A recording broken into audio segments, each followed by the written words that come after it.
അടുത്തതായി സ്റ്റെപ്പ് കിൽക്കണ ചങ്ങാതി എന്ന മനോഹരമായ പഴയ മലയാള നാടോടി ഗാനത്തിന് നൃത്ത ചുവടുകളുമായി നിന്നു മിഖൈല.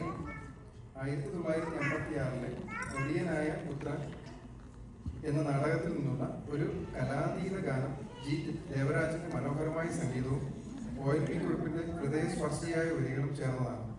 ആദ്യം KPSC സുലോചന ആലപിച്ച ഈ പാട്ട് തലമുറകളായി മലയാളികളുടെ മനസ്സിൽ മധുരമായ ഓർമ്മയായി നിലനിൽക്കുന്നു. Michaela is excited to bring that same joy and innocence to the stage. Welcome, Michaela.